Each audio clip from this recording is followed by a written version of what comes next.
What up, folks? Lynn Ray here. Today is January 3rd, 2021, and this right here is just a continuation from the last video in which I talked about my goals for the year. So, as I said in the last video, I've been learning Spanish for about 3 months now, and it's going very well. You know, I'm pretty happy with my progress. I'm comprehending more, but the area that I struggle with primarily is the speaking portion. But comprehension is actually, I feel like I'm making really good progress with that. So what I want to talk about here is that particular goal and how I plan on making it there. So my goal is to be conversational by July 1st. So it gives me 6 months plus the 3 months that I had last year to become conversational in Spanish, and hopefully more. Right, but the goal right now is just to be conversational, and I would consider that maybe a B1. So if you're familiar with the CERFL scale, I think that's the European Foreign Language Scale. There's A1, A2, which is beginners, B1, B2, which is intermediate, C1, C2. So my goal is to be at least a B1 by July 1st. And I think I can do it. I've got a couple things that I'm working on in order to get there. And this video is basically just going to talk about what I'm doing right now in order to meet that goal. Now, number one thing that I have, this is my bread and butter, is Assimil. For those that don't know, Assimil is a French company. They've been around since, I believe, World War II. I think their very first book came out right after the end of World War II, and or maybe it was during World War II. I'm not sure, honestly, but it's been around for a long time, over 80 years now, and it's been around for good reason, right? It's an excellent resource. I think they've had numerous iterations of Assimil, and for Spanish, I believe this might be maybe the fourth or the fifth iteration or version. So I have the current version of Spanish. For those, if you're interested, this is what it looks like. I'll leave a link in the description if you want to purchase it. But this is the go-to. If you listen to any polyglot on YouTube or any of the polyglot blogs, lots of polyglots, and polyglots are people who speak, I think, four or more languages. A lot of them use Assimil. They recommend Assimil, and I don't believe I've heard any negative reviews on Assimil ever. So this is a go-to for a lot of language learners. And so when I saw that and I noticed the trend and how everyone had something great to say about it, I jumped right on it, picked it up. And so this is kind of my go-to. I do one lesson every single day, which is what's recommended. And right now I'm currently on lesson 24. Now, I did buy this book many months ago. Had I started the book when I first bought it, I'd probably be on around lesson 80 or so right now.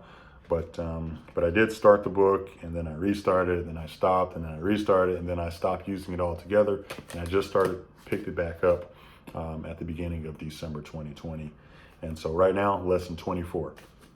And so this is the go-to. Assimil is, without doing I don't want to do a super detailed analysis on a book, but basically they have short stories.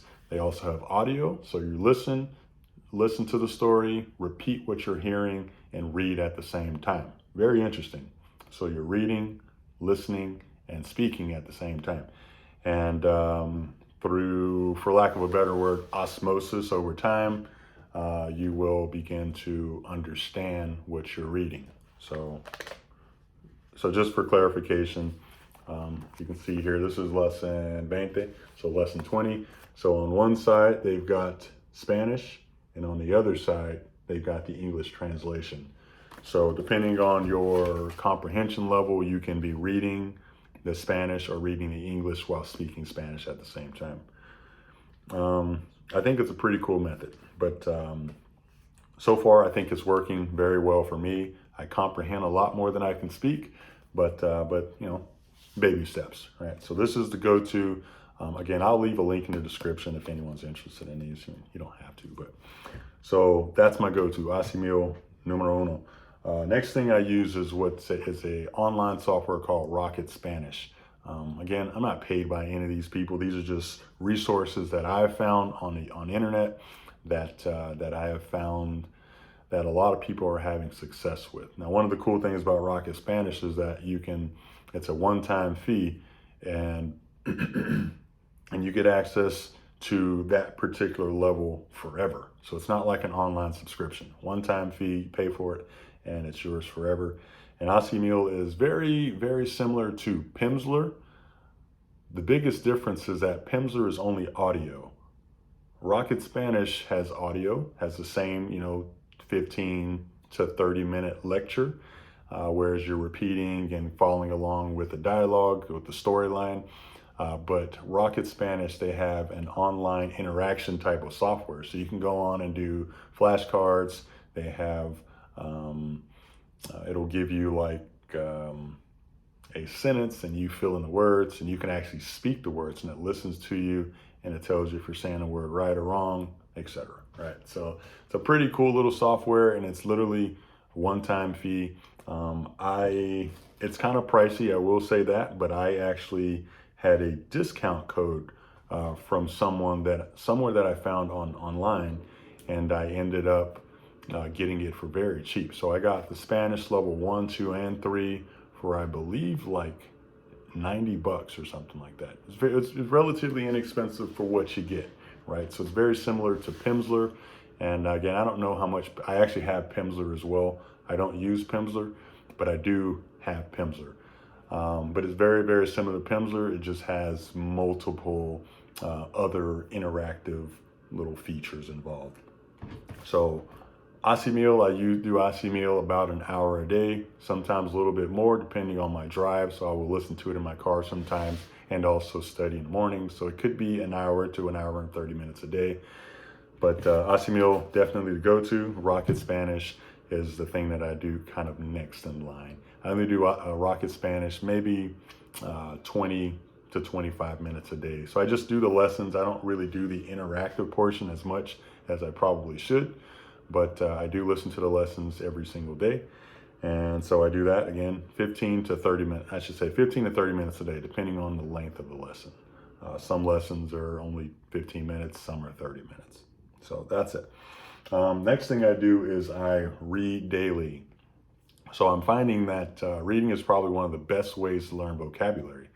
And I've got a number of books here. I'll just pull them all over. And again, I don't read all of these books, but these are ones that I have dabbled in. So I will say, I'll show you the book that I read most. And so this is the Olly Richards Short Stories in Spanish. Read it almost daily. And sometimes I'll actually read the same lesson multiple days in a row, only because my comprehension is not quite up to par, right? So that story may be a little too complex for me. And so I'll read the same story multiple days in a row, writing out words that I don't understand so I can study later, or hopefully that kind of helps it commit it to memory. But this is my go-to reading book, Olly Richards Short Stories in Spanish. Again, link, whatever. I also have this. This is McGraw-Hill Easy Spanish Reader.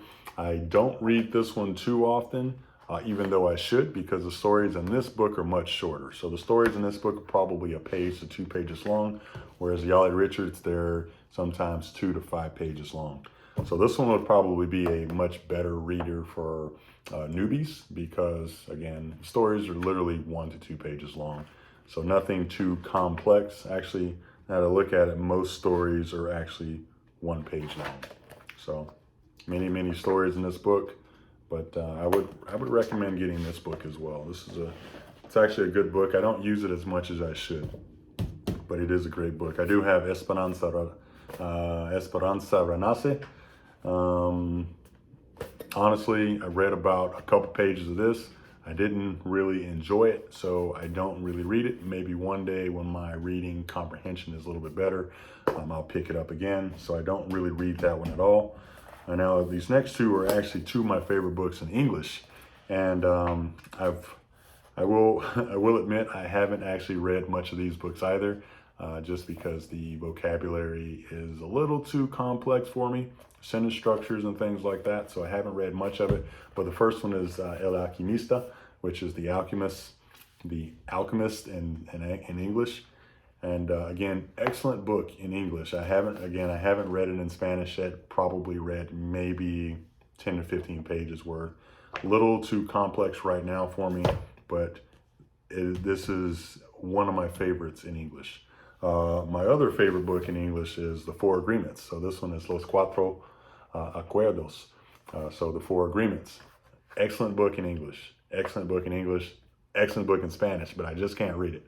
But so these books are, these particular two are on my must-read in Spanish books. They're also a book that I probably read once a year in English. I do have the English copies on my bookshelf.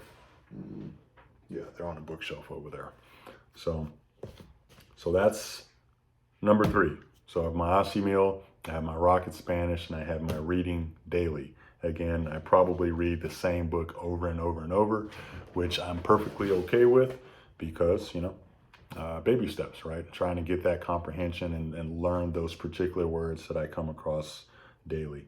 All right, the next thing that I do is I use Destinos. So Destinos is I guess you could consider it a soap opera for language learning. It's kind of interesting. It's a I always pronounce the word wrong, telenovela. So it's basically a soap opera, but it's made to learn Spanish. So the dialogue is very brief and easy in the first episodes, and then as the episodes progress, and I believe there's 60 episodes, the dialogue gets more and more complex. And so they have brief periods where the narrator of the story will actually stop and tell you things in English, and they'll also ask you questions and things like that. Excellent little series. It's been out since the 1980s. Actually, the main guy, Don Fernando, I believe he has since passed away because, again, he was an older gentleman in the 80s when this series first came out, and obviously we're many, many years later.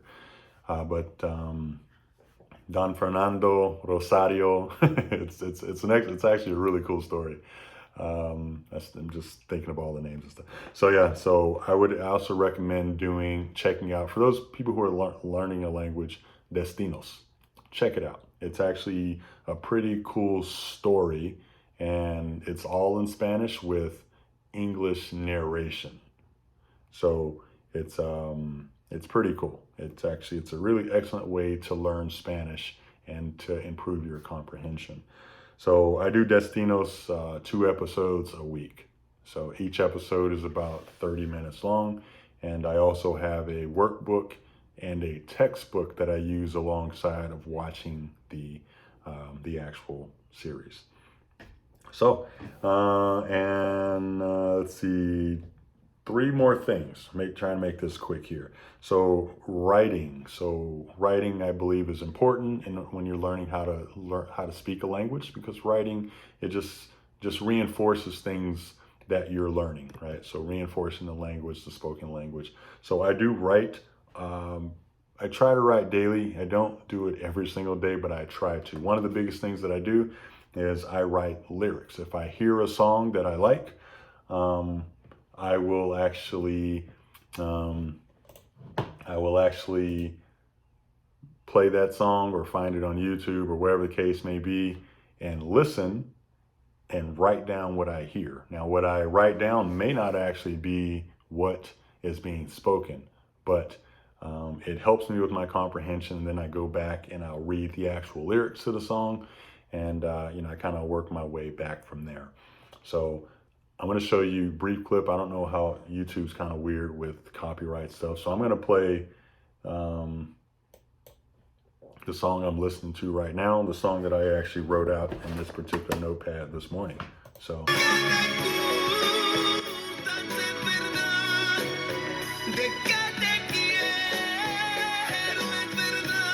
that is Juan Gabriel and Natalia Jimenez.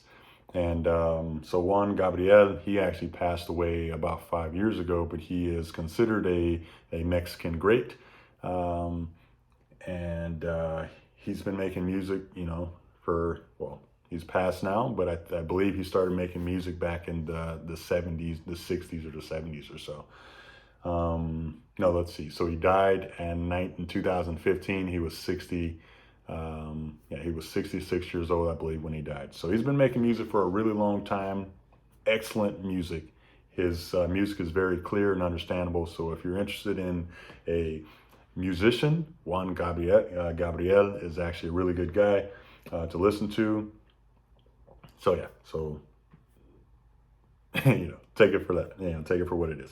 So I enjoy it. He's got a good voice, and the music is understandable, and especially his newer stuff, the stuff that he made in the last couple years of his life.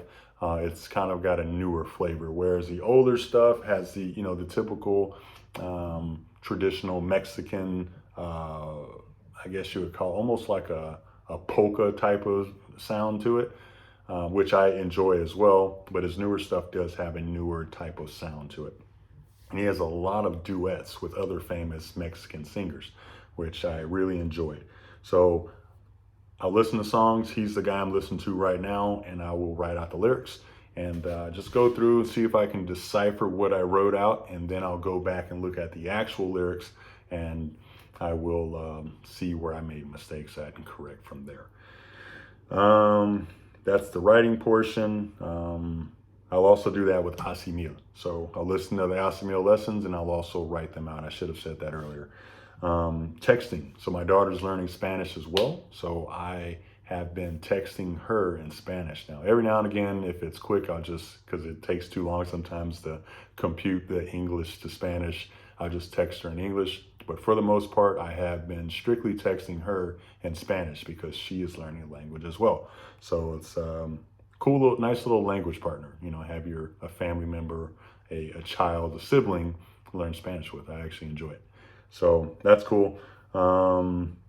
The one thing I am working on right now is a language exchange. So I'm part of a Facebook group, and I'm still in the process of trying to find another partner. So right now it's just me and my daughter. We kind of do our little thing together, and so we're actually I'm looking for another person who we can kind of have a little language circle.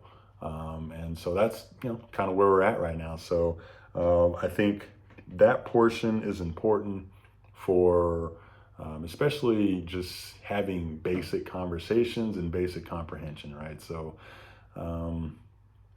and speaking as well, right? If we start to use WhatsApp, or if we start to use Facebook Messenger, we can send audio messages and things like that. So it'd be nice to have an actual language partner, or someone who we can work together to learn the language. So that's where I'm at. That's what I'm doing right now. This video is 18 minutes. Holy smokes. I didn't realize it was going to be that long. But it's a lot of stuff, right? It's a lot of hard work. I probably put in maybe 2 to 3 hours a day learning Spanish. And a lot of that time is early in the morning. I do wake up very early. I get up at 5 to 5:30 every single morning. So I put a lot of work in the mornings if I can. And then I'll try to do a little bit more later on in the afternoons before bedtime, or evening before bedtime. And yeah, that's it. That's where I'm going right now. So the goal again is July 1st to be conversational. I wanted to say very high conversational, but that's the goal. The goal is just to be conversational by July 1st. And I think I can do it with this. Yeah. That's it. That's all I got, guys. Thanks for watching. Like, subscribe, comment, share, all that good stuff. If you're interested in learning a language, I would highly recommend using Assimil. Assimil seems to be a go-to for a lot of polyglots, a lot of language learners, and listening to music that you enjoy, and trying to, before looking at the actual lyrics, trying to comprehend or at least hear the words, and writing them down, and then go back later and look at the lyrics. So yeah, that's all I got. Thanks for watching. Like, subscribe, and share. I think I said that already, and I'll talk to you guys later. Peace.